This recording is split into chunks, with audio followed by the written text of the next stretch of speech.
Yang terhormat pengasuh Pondok Pesantren El Bayan, yang saya hormati Ketua Pondok Pesantren El Bayan, yang saya hormati jajaran kepengurusan Pondok Pesantren Putra Putri El Bayan Bedasari Majenang, yang saya hormati panitia penyelenggara acara webinar dan bedah buku Wisanggeni, yang saya hormati Dian Nur Latifah selaku narasumber pertama, yang saya hormati Ning Najhati Salma selaku narasumber kedua, yang saya hormati Ibu Siti Mahmiyah selaku narasumber ketiga. Alhamdulillah, puji syukur kader hati Robi yang telah memberikan banyak kenikmatan, nikmat sehat, nikmat sempat, dan nikmat taat, sehingga pada malam hari ini kita dipertemukan dalam acara webinar dan bedah buku Wisanggeni. Semoga webinar ini menjadikan ladang pahala buat kita semuanya. Amin. Kedua kalinya, sholawat serta salam senantiasa tercurah limpahkan kepada baginda kita, Sang Revolusioner Muhammad Sallallahu Alaihi Wasallam. Semoga kita mendapatkan syafaat beliau esok yaumil qiyamah. Amin amin ya robbal alamin. Sebelumnya izinkan saya, Siti Zulaika, diinstruksikan oleh panitia untuk menjadi moderator dalam acara webinar dan bedah buku Wisanggeni dengan tema Santri Berani, Berkarya, Berkontribusi, dan Menginspirasi. Untuk agenda acara, jadi nanti untuk acara yang pertama ada pembukaan, sambutan sekaligus doa pembuka dari beliau Haji Firdaus Subeki, dan selanjutnya akan ada pemaparan materi dari setiap narasumber. Karena waktu sudah malam, untuk mengefektifkan waktu, sebelumnya saya ucapkan selamat datang dulu. Selamat datang kepada para peserta webinar dan bedah buku Wisanggeni dengan tema Santri Berani, Berkarya, Berkreasi, dan Menginspirasi. Semoga pada webinar kali ini peserta mendapatkan apa yang diharapkan ataupun menambah ilmu pengetahuan untuk semuanya, terutama buat kita ya sebagai santri. Dan untuk mengefektifkan waktu, untuk acara yang pertama pembukaan sekaligus sambutan doa yang akan disampaikan oleh beliau Bapak Haji Firdaus Subeki, Sarjana Ekonomi selaku Ketua Umum Pondok Pesantren Putra Putri El Bayan Bedasari Majenang. Kepada beliau kami haturkan. Saya hormati semuanya, Bu Nyai, Pak Yai, calon Bu Nyai, calon Pak Yai, semuanya saja, semua alumni El Bayan maupun rekan-rekan semua. Alhamdulillah ini diajak Mbak Nungi untuk ikut meramaikan. Jadi saya harap sedikit saja dari saya, semoga ini bisa membangkitkan semangat kita semua lah. Jadi santri itu bisa berani kayak tema saat ini, Zoom saat ini, berani untuk membuat karya. Apapun itu, karya itu akan mengisi, menjadi hasil karya kita itu akan mengisi untuk kehidupan, menjadi barokah buat semua, bahwa santri itu bisa juga membuat karya seni, membuat apa, atau apapun lah, pokoknya sebagai hasil karya, sebagai bukti bahwa kita bisa mengisi, kalau selama ini kan santri hanya mungkin mengisi pengajian, mengisi tahlilan, ternyata juga bisa untuk yang lainnya juga. Ya, mungkin mohon maaf sekali karena waktu dan tadi sudah banyak yang tertinggal. Intinya saya mengucapkan terima kasih kepada semuanya, dan mari kita buka acara ini dengan bacaan Fatihah bersama-sama. Al-Fatihah. Amin. Terima kasih. Assalamualaikum warahmatullahi wabarakatuh. Waalaikumsalam warahmatullahi wabarakatuh. Terima kasih kepada Gus Firdaus yang telah memberikan sambutan awal, semangat awal ya untuk agenda pada malam hari ini. Untuk agenda selanjutnya, yaitu pemaparan materi dari narasumber, dari 3 narasumber. Sebelumnya, sebelum ke pemaparan pemateri, jadi setiap narasumber diberikan waktu 15 menit untuk memaparkan materi terkait dengan tema yang sudah disuguhkan oleh panitia, yaitu santri berani. Dan yang selanjutnya untuk peserta ataupun untuk hadirin, untuk mematikan suara, artinya agar kita mendengar dengan jelas dan dengan seksama pemaparan dari materi pada malam hari ini. Harapannya kita dapat sama-sama bekerja untuk menikmati acara pada malam hari ini. Sebelumnya saya akan memperkenalkan 3 pemateri yang akan mengisi pada acara webinar pada malam hari ini. Untuk narasumber yang pertama, dengan identitas lengkapnya yaitu Dianur Latifah. Beliau pernah menempuh pendidikan non-formal di Darun Najah, Jakarta, Al-Qur'ani Solo, dan Atuwiriyah Purwokerto. Dan beliau juga pernah menempuh pendidikan formal di strata 1, mengambil prodi Sastra Inggris di Universitas Jenderal Sudirman Purwokerto. Karya yang saat ini fenomenal dan yang menjadi bahan perbincangan kita ya ataupun diskusi kita pada malam hari ini, yaitu sebuah karya beliau dengan judul Wisanggeni, dan bukan hanya menceritakan tentang percintaan saja, tapi ini menceritakan sebuah budaya yang memang seringkali diterapkan di pesantren, terutama masalah perjodohan. Dan ini menurut saya adalah salah satu apresiasi tinggi ya buat seorang perempuan ya, karena dalam novel Wisanggeni ini sosok Afra yang ditokohkan sebagai perempuan menolak untuk dijodohkan dengan lelaki yang sangat mapan. Artinya dalam tokoh Afra di Wisanggeni ini, Ningnung ini sangat sangat mempertahankan ataupun sangat memberikan sebuah pendapat lain terkait dengan budaya-budaya yang memang seringkali ya diterapkan di pondok pesantren. Dan semoga teman-teman setelah ini bisa langsung membeli ya ataupun mengorder. Ini saya bukan promosi, artinya teman-teman bisa membaca sendiri terkait dengan sebuah karya dari Ningnung ini. Untuk mengefisiensikan waktu, kepada narasumber pertama, saya persilahkan. Bismillahirrahmanirrahim. Assalamualaikum warahmatullahi wabarakatuh.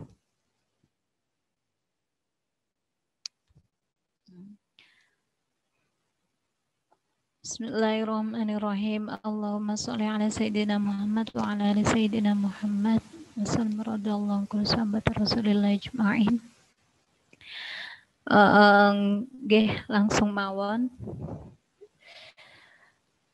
Kepada yang terhormat pengasuh Pondok Pesantren El-Bayan, Abah Kulo, Abah Subki, Abah Maulan, dan Abah Masun Yusuf yang senantiasa kulo cadung barokahnya dan menjadi jimat dalam kehidupan saya, juga jajaran pengurus Pondok Pesantren El-Bayan, terutama para panitia yang sudah banyak membantu berjalannya bedah buku malam ini, dan sampun kersa kula reweli terutama Mas Fakih niki.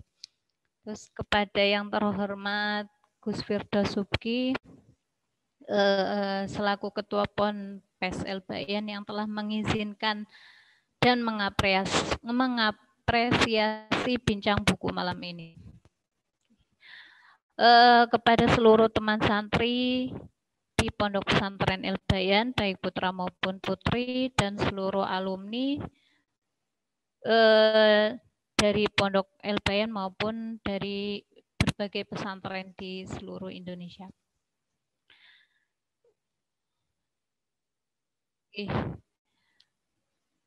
Juga terima kasih saya kepada narasumber yang lain. Hormat dan terima kasih saya kepada Ning Najhati dan Ning Siti Mahmiyah yang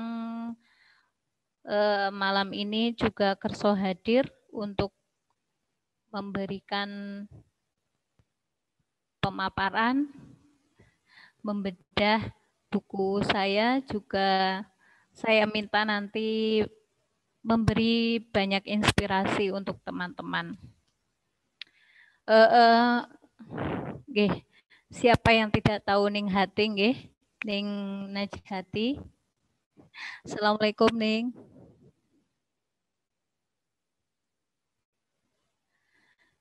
Nggih.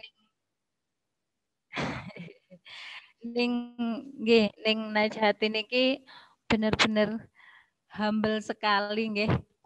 Kersa kula rusoi terus. Nggih, siapa yang tidak kenal Ning Najhati?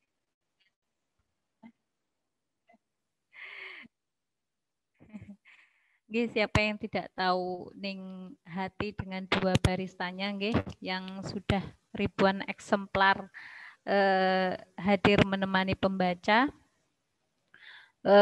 Juga buku-buku beliau yang lain yang tak kalah indah. Beliau niki sangat produktif sekali, selain sibuk mengasuh para santri dan putra-putri beliau, juga masih berkecimpung di dunia literasi, juga sebagai owner Najhati Publisher dan entrepreneur. Beliau sangat menginspirasi saya. Sedikit banyak buku Wisanggeni ini juga atas bantuan beliau, karena editornya kan sami nggih Ning Aida niko nggih, beliau yang mengarahkan saya cupi tanglet teng Ning Najhati ngoten. Asline kula wah minder sekali. Beliau kan beliau sudah senior saya, tapi kalau tanglet-tanglet tadinya tuh minder sekali, tapi ternyata beliau itu sangat humble, kerso menjawab semua pertanyaan saya. Muga-muga kapan-kapan saged sowan teng Magelang gini, karena kami ini baru dipertemukan itu di komunitas perempuan membaca, yaitu komunitas yang memang menggerakkan ibu-ibu seperti kami ini untuk giat lagi membaca, untuk semangat lagi untuk menggerakkan literasi. Dan kemudian Ning Mia, biasa saya panggil Mbak Mia. Assalamualaikum Mbak Mia. Nggih, Mbak Mia ini sangat dekat dengan saya nggih. Dulu satu alma mater di Pondok Pesantren Al-Qur'ani Solo, nggih, sama-sama santrinya Gus Karim dan Gus Muhammad Marda. Terus beliau itu sangat mensupport sekali saya dari dulu, dari SMA sampai sekarang. Sangat ya teman dekat, tapi juga sangat menginspirasi. Beliau ini juga sekarang sedang menempuh S3 Universitas Gadjah Mada dengan beasiswa LPDP Santri. Nggih, Mbak Mia nggih.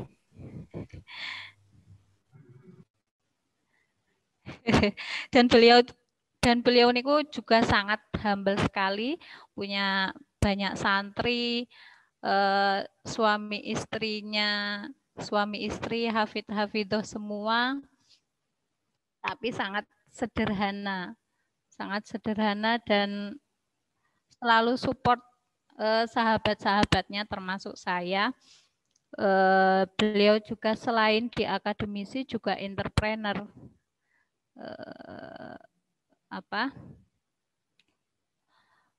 Sebagai owner Maxmia Butik sama Bagor Maxmia.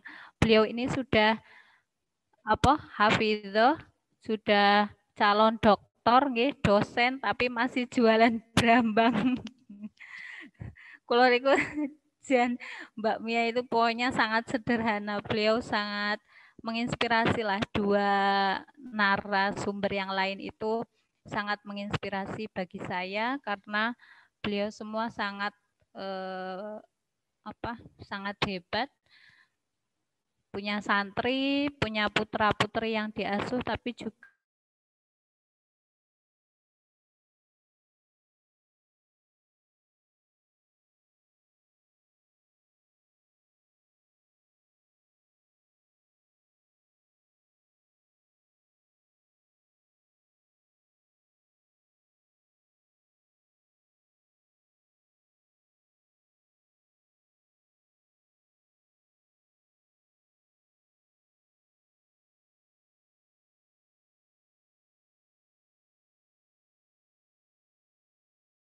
novel pertama saya dan benar-benar baru pertama kali saya berani membukukan tulisan saya. Sebelumnya ya tulisannya jadi sarang laba-laba saja di laptop gitu. Jadi Wisanggeni ini hadir karena barokah guru-guru saya, barokah orang tua saya, terutama nggih barokah kawan-kawan, juga santri-santri. Karena awal embrionya Wisanggeni itu juga dibaca oleh mbak-mbak santri ya, mbak-mbak yang ada di Elbayan, karena waktu itu saya nulisnya pas masa corona itu saya 2 bulan pulang ke Elbayan, benar-benar jenuh, gelundang-gelundung nggak tahu mau ngapain, akhirnya saya nulis corona itu memang bencana untuk banyak orang tapi tetap ada hikmahnya. Kalau nggak ada corona mungkin saya nggak bisa melahirkan si Wisang ini. Dan jadi Wisanggeni itu baru sekali dan masih bau kencur, masih membutuhkan banyak belajar lagi. Karena bagi saya karya itu bukan untuk kita keren-kerenan atau untuk ingin dipuji atau itu enggak, insya Allah enggak. Tapi dengan berkarya saya jadi percaya diri gitu. Kalau ternyata ternyata bisa gitu. Ternyata sebagai sebagai santri, sebagai ibu, sebagai manusia biasa gitu, saya ternyata bisa membuat sebuah karya gitu, dan insya Allah saya ingin terus belajar gitu. Jadi kalau diniati belajar, kalau ada yang misalkan ngomong nggak enak atau menghina karya saya nggak, insya Allah nggak akan marah, karena itu sebagai pacuan gitu untuk lebih baik lagi. Dan kalau ada yang memuji, alhamdulillah. Tapi dengan itu semoga saya tambah berani untuk menghasilkan karya-karya yang lain. Kalau ada yang bilang Wisang dan Afra ini tentang cinta-cintaan saja juga boten, karena cinta-cintaannya Wisang dan Afra itu hanya sebagai bumbu, tapi pas bikin itu saya ingin menyampaikan ya, ada setiap penulis pasti ada yang ingin disampaikan, entah itu kegundahan hati atau kegelisahan hati atau ilmu yang dulu pernah diambil baik di pondok atau di mana saja gitu, mungkin pengen dihadirkan dalam sebuah karya. Jadi Wisang itu tidak cuma soal cinta antara Wisang dan Afra itu, tapi juga ada beberapa kritik sosial yang ingin saya sampaikan.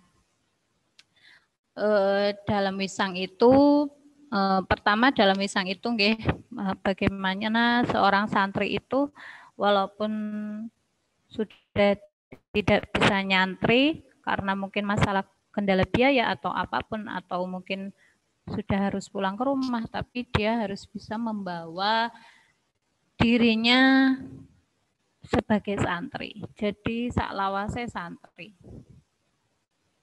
Entah itu sudah nanti jadi kiai gitu ya tetap santri. Santri sampai kapanpun menjadi santri lah, menjadi seorang yang membumi, tawadu dan berbangga diri kalau dia adalah seorang santri. Juga memanfaatkan ilmu itu bisa di mana saja. Seperti wisang itu dia memilih untuk mendirikan sekolah untuk anak-anak yang tidak punya kesempatan untuk manggu sekolah, dan dia akhirnya dengan cara itulah, dengan cara mungkin bagi orang lain dianggap sangat enggak banget atau sangat sederhana gitu, tapi itu adalah salah satu hal yang bisa dilakukan oleh santri. Jadi santri itu enggak cuma pengajian, yasinan, tahlilan, terus dapat amplop gitu. Tapi ya apa sih yang bisa dilakukan sebagai santri saat sudah tidak di pondok gitu? Bagaimana kita kehadiran kita itu menjadi oase untuk masyarakat, berkontribusi di luaran sana. Kalau memang masyarakatnya butuh seorang kiai, ya kita bisa menjadi tokoh agama, walaupun kiai kampung ngoten niku nggak apa-apa. Atau kita punya passionnya menjadi penulis, yuk ayo kita buat sebuah karya yang mewarnai sastra pesantren sehingga santri diakui bahwa mereka juga melek literasi, senang dengan kepenulisan. Atau entrepreneur, santri menjadi pebisnis gitu kan nggak masalah. Terus nanti nek sugih kita bisa kok bisa mendirikan sekolah, bisa menjadi seorang yang manfaat lah, membuka lowongan kerja untuk orang lain gitu dan sebagainya. Jadi sebenarnya ada sentilan-sentilan semacam itu di novel saya yang kalau diperhatikan ya situ. Terus juga kritik akan salah satu yang agak berani itu emang kritik tentang keluarga pesantren ya. Soal perjodohan itu sebenarnya memang banyak soal perjodohan di keluarga pesantren. Tapi tidak semua buruk, dan ini hanya bumbu saja. Tapi yang menjadi kritik adalah saat keluarga pesantren itu kurang membumi. Maksudnya hanya berkutat pada misalnya Gus yo harus dengan Ning gitu. Padahal mungkin banyak yang lebih, atau Gus dan Ning atau poro kiai kok hanya bergaul dengan poro kiai saja. Terus maunya mungkin sentilan saya untuk keluarga pesantren agar bisa membumikan diri, merangkul yang membutuhkan orang-orang yang agak sulit aksesnya untuk masuk pesantren atau memondokkan anak-anaknya. Kurang lebih seperti itulah. Ada beberapa kritik sosial yang ingin saya sampaikan bahwa santri itu harus menjadi oase di masyarakat. Sekecil apapun usaha kita, paling tidak kehadiran kita karena kita sudah biasa di tempat di masyarakat itu dengan di tempat di pondok pesantren dengan berbagai latihan mental, kemandirian dan sebagainya. Jadi saya harap kita sebagai santri kalau sudah keluar dari pondok, sudah bermasyarakat, yuk kita harus bisa menjadi someone, menjadi something lah, menjadi seseorang yang benar-benar bisa hadir untuk masyarakat. Niki sudah 15 menit belum ya? Sampun nih. Sampun. Oh, sampun. Nggih, kalau begitu kula saderenge nyuwun ngapunten nggih kagem Ning Hati dan Ning Mia. Mungkin kurang berkenan karena acaranya ala kadarnya sekali. Kula mohon maaf sekali. Monggo panjenengan berdua saged memberi inspirasi lah untuk teman-teman santri di sini.